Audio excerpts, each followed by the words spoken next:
What's up, y'all? We are back, episode 12 of the Minnesota Twins Out of the Park Baseball 24 playthrough. We are at the beginning of the 2027 regular offseason. And yeah, we have some things to, discuss here. So the first is Matt Wallner, kind of a staple of this lineup for the last, this whole series. Last 5 years. He's been, my primary DH, playing a little right field too. But, a miserable season last year where his strikeout rate jumped up to 34%. And not a great 2026 either. And I was going to non-tender him. He was projected to make $4.4 million. And I have some guys coming up, so I was just going to non-tender him. I looked around for trades, and the Diamondbacks actually offered me this one. So this guy, Luis Joseph, who is a 24-year-old reliever. He made an appearance in 2026 in the majors, did not come up last year. But they offered me him and this guy, Tommy White, who is a right-handed slugging first baseman, DH type. And he was pretty good when he was up in the majors last year for a brief stint. So they offered me that trade, and it sucks to see Wallner go because he has been such a staple in the lineup. But, some things need to come to an end, I guess. So Wallner, I wish him good luck in Arizona. And, that's the end of Matt Wallner, the Matt Wallner era. So let's move forward to the rest of our plan for the offseason. So we're bringing all these guys back. Hernandez is a little expensive, but I might have, let's see, I either have 1 or 2 years left. Let me check that really quick, actually. It's kind of important, I guess.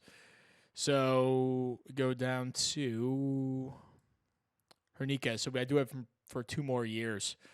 I think they're planning out his arbitration as if he's been a closer for years. So he's projected to make $21 million next year, which, ouch, that is crazy. Other guys we have that are making some money, Huang, who is going to make $6 million on the last year of his deal. I looked around for trades. I could probably move him, but, it depends on the rest of the offseason plays out. Song as well will also make $6 million on an auto renew. I could release him for nothing. I can get out of this contract, but we're taking it year by year with him. We still have him for a ton. He's 24. He wasn't horrible for us last year.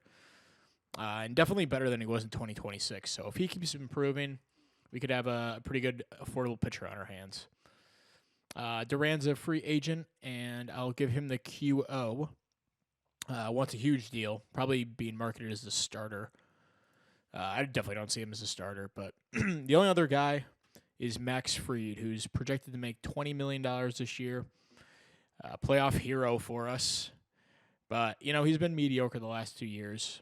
And if I can get a team to take even like half of this deal, I would consider it because we're kind of out of money. I mean, it's not like breaking point bad because we have a lot of money dumped into scouting and development right now. So we could always drop that down if we need some. But, we have $8 million for extensions right now. And that's including just dealing Wallner, obviously.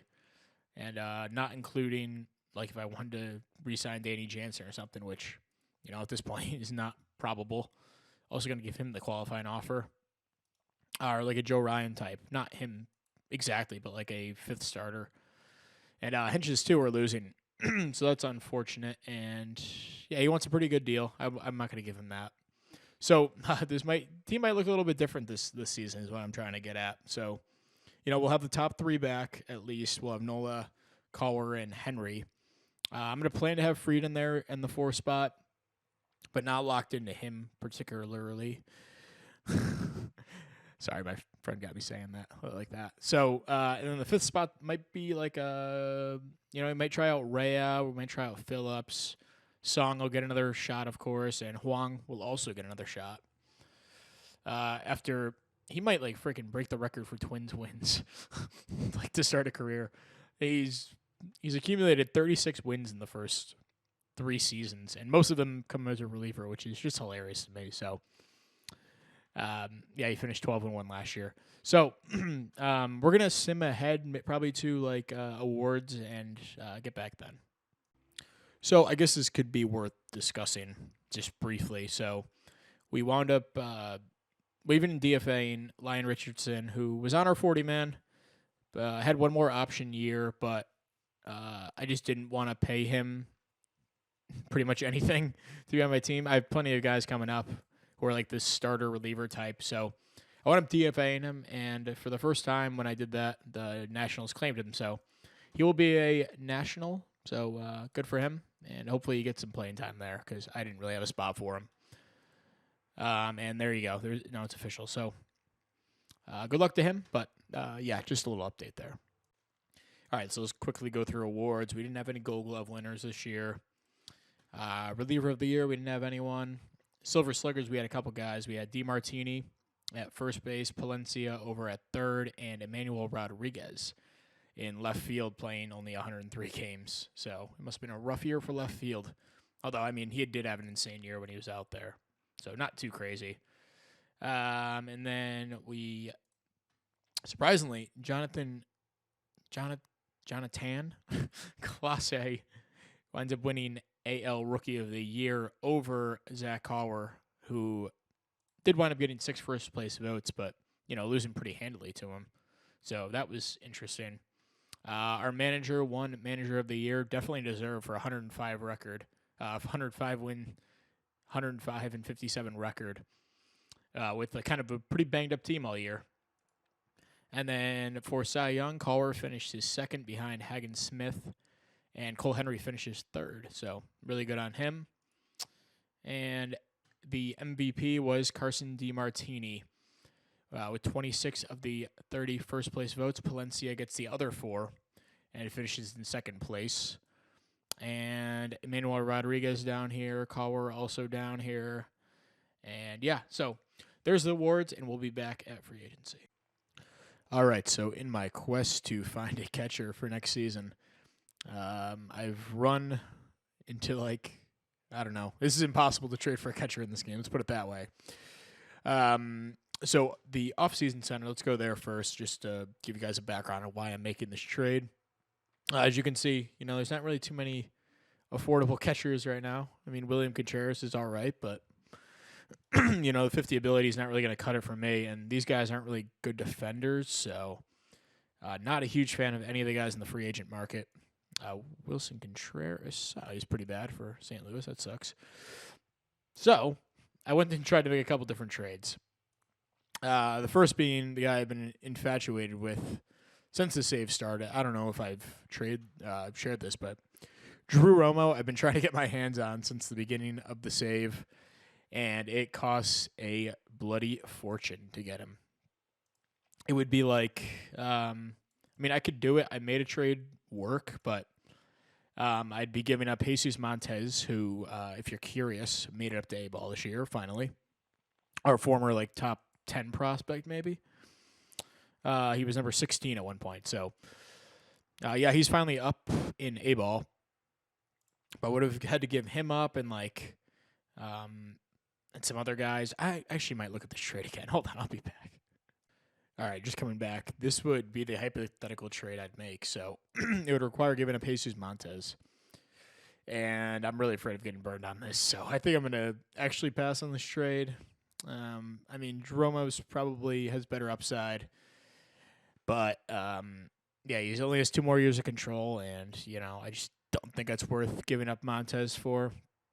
So let's pivot back to the original trade. Kind of went in a circle there, but it'll be giving up Denzer Guzman, who has been my top infield prospect for a while. Made it up to the majors last year and hit well in AAA. However, he doesn't really have an infield home. I wouldn't play him at, pretty much anywhere. I guess he could be a nice utility player, but and my infield's pretty stacked at this point. Also, Austin Martin would be included. I don't know if you guys can tell, but I have a soft spot for him. Not sure why, but, I just always I like his, I don't know. Just have a soft spot for him. It's irrational, but whatever. And I take Goldner, who's kind of like a infield minor league depth. So Martin. It was between Martin and Cody Schreier, and the person in me wanted to keep Austin Martin, but Cody Schreier has the high leader and high work ethic, and is 4 years younger, and hit better last year. So, and can play the outfield better. He could actually play center a little bit. So, it just made sense to include Martin instead of Schreier there, even though I hate to see him go. But we will get Jose Trevino in return, who's not much of an offensive catcher, but put up a 20.5 framing rating last year, or framing runs, I should say, and is overall is the best defensive catcher in this game. The only guy with an 80 ability this year in the game. Can't hit for a lick, but it's better than any of my other options on the team. And yeah, again, catching is really expensive right now. So this will be the trade. I'm going to make it, and there we go. And Trevino does bring the good leadership, which is huge for us.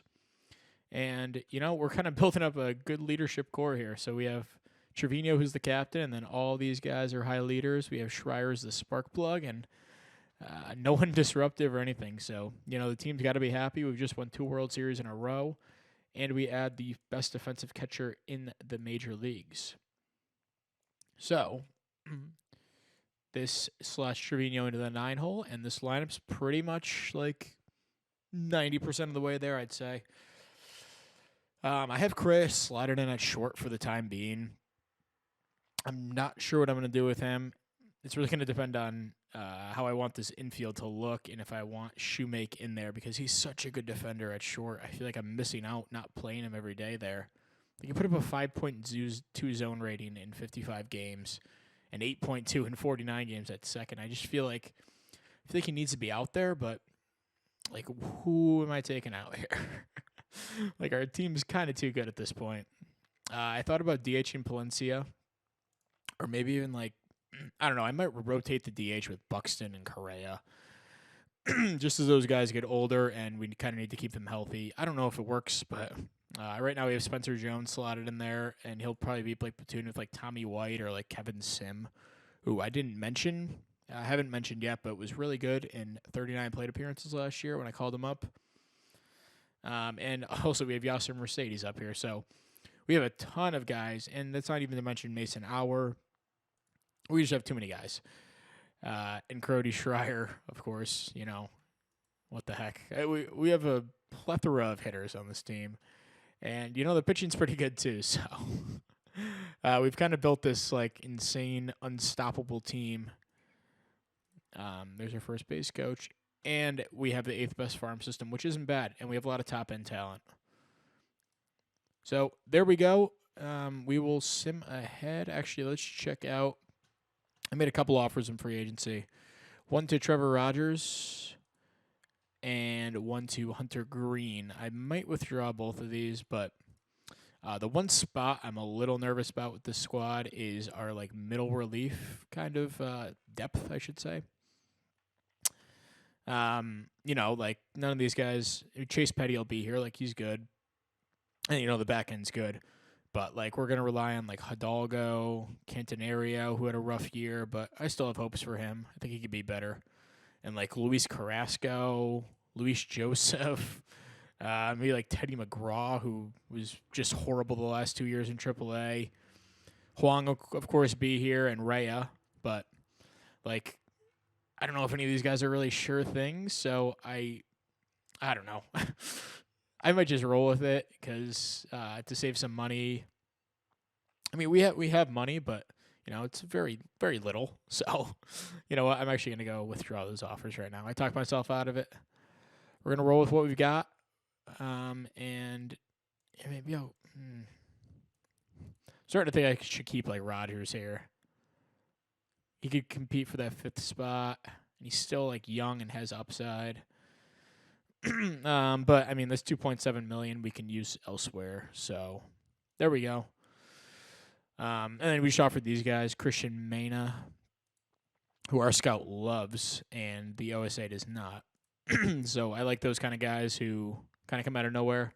And Jose Pena Jr., who is a 2-pitch guy, bullpen arm. Not dissimilar from a lot of the guys we have on the team. So yeah, so let's move ahead to the next update here. Okay, little update. Johan Duran signs with Texas, our longtime closer / reliever, for a 5-year deal with an AEV just over $20 million. Yeah, pretty wild for a reliever who just put up a 5 ERA. Although he's a better pitcher than that, but wow, just pretty incredible. So there you go. Ronald Acuna also signed with San Francisco. If you're curious about news around the league, I'm thinking about doing like a bonus episode or something where kind of go through what's happened in the league over the last, what has this been, 5 years?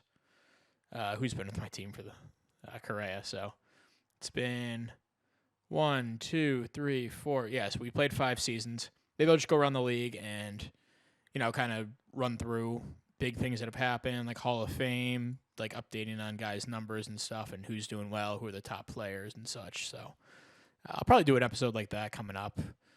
Maybe not. Maybe after this one. I'm not sure, but yeah, we'll look into that. Okay, so we have our second big player who left and received a big contract. It was Danny Jansen going to St. Louis for 5 years, about $23.5 million per season. Wow.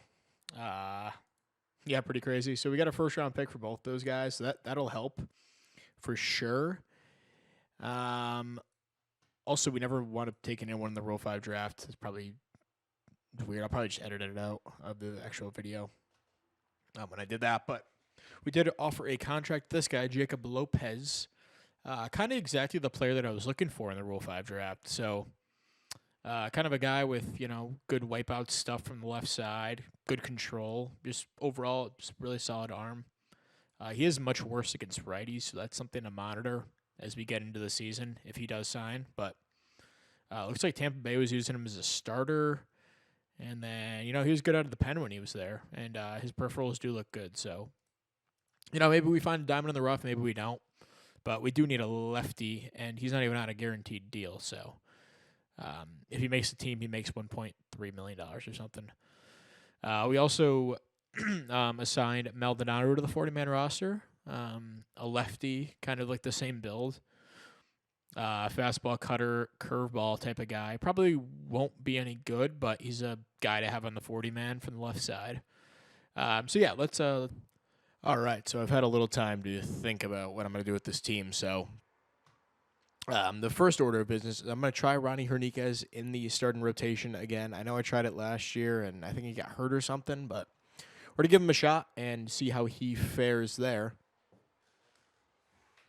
Close that window. And then in the lineups, we're going to put Correa at third for now. This is just spring training, so I'm just trying some guys out. I think I'm going to put Brooks Lee in left or right. Manuel Rodriguez will have the other corner. I'm going to put Buxton in center, who I'm going to try to, not play him every day. So that's going to force Yasser Mercedes to play a bit more center. And then Palencia will play second and DH, depending on the day. And it will be Shoemake at short, and then Brooks Lee will play left and second. He'll play second when Palencia is DHing. That'll be against lefties. And that will put Calabrese in right, or he'll be DHing only against righties. And then it'll be some combination of like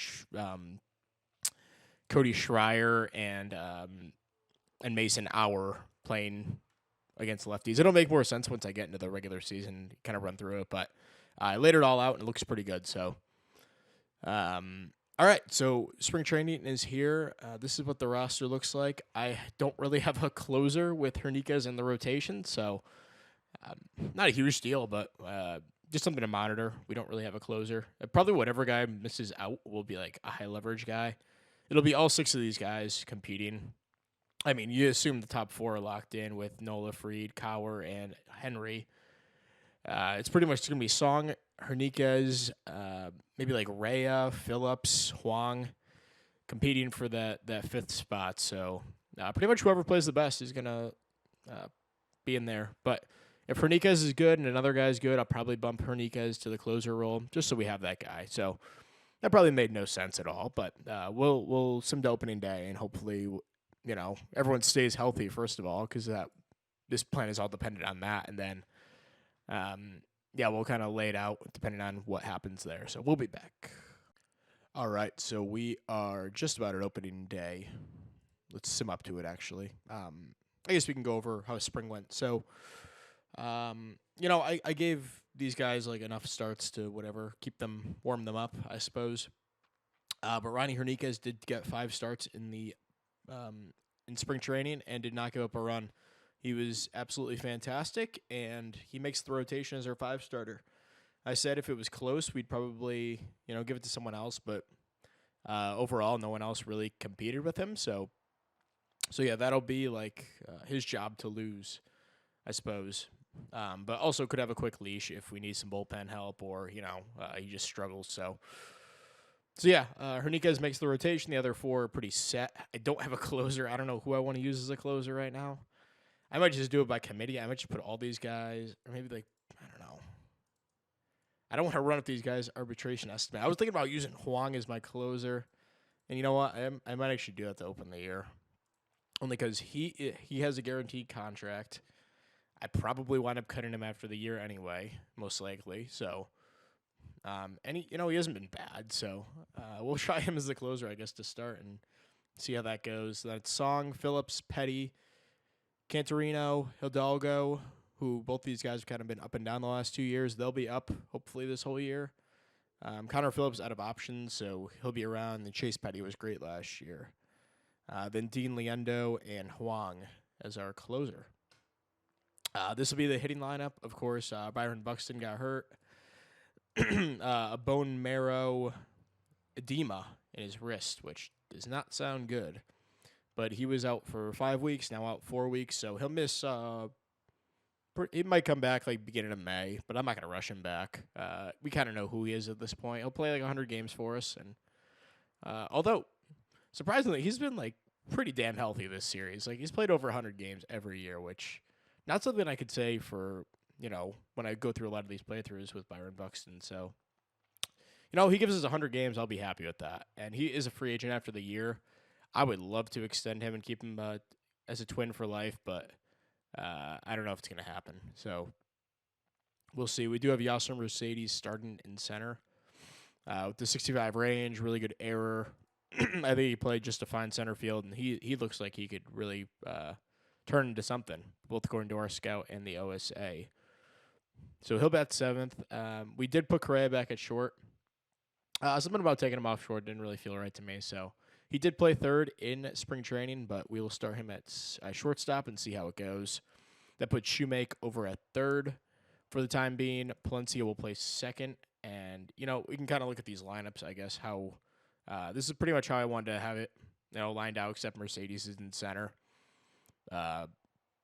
instead of Buxton. So we'll have this is a pretty standard lineup. We've been running like something like this pretty much the last couple of years. And then in this lineup, we take Calabrese out and put in Mason Auer in right. That slides Brooks Lee from left to 2nd, Palencia to DH. So that's essentially what I was trying to explain last episode. And that will be our 2 lineups going into the year. So let's go into the 2028 season. 28 season. Coming off of 2 World Series wins in a row.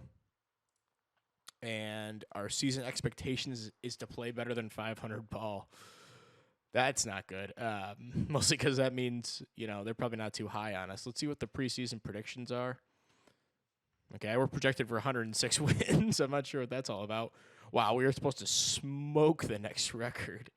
The Guardians, who were 2nd in the division and 2nd best record in the AL. The East is looking really rough this year. The West looks pretty mediocre. But man, our pitching completely blows everyone out of the water in the AL. I should have gone through these in the past years. My bad. Palencia and DeMartini expected to be top hitters. Mike Trout still kicking it at 36 years old. Benny Montgomery, who always seems to turn into a good player in OOTP. Very strange, but he's on Cleveland. He's supposed to be good. We got this guy, Paul McGinney. Interesting. Wow, Huang expected to be a top pitcher. That is interesting. I wonder what that's all about. But these are just like randomly generated, I guess, simulated seasons, and these were the top guys. Max Fried expected to have a 2.92 ERA. Okay, sure. I mean, I'd take it, but I don't see it. Wow, he would actually be the best pitcher if that came true. And then Nola, also supposed to be really good. Otani's still good. And yeah, you can kind of look at that. In the NL, still no one really close to us. The Mets and the Braves will once again fight for that division and the NL East. Looking around at some guys who are still good. I guess Juan Soto, Matt Olson, Nolan Arenado, now with the Dodgers. After he finished out his stint with St. Louis. And then for like top pitchers, no one really, noticeable there. So, all right, let's do opening day here. We will play in Seattle, and we win 2-0. So the offense doesn't do too much. Looks like we scored only 2 runs, and one of them only 1 RBI. So when are the other runs scored? Be interesting to see. But yeah, Correa drove in our only run. Trevino had his first hit, and Nola went 8 2/3. Couldn't just let the guy finish it. And then Huang picked up his first save as a closer. So very cool stuff there. We will end the episode here. Thank you very much for watching episode 12 of the Twins Out of the Park Baseball Series. And we will catch you next time. Probably update in a couple months. So we'll see you then. Bye.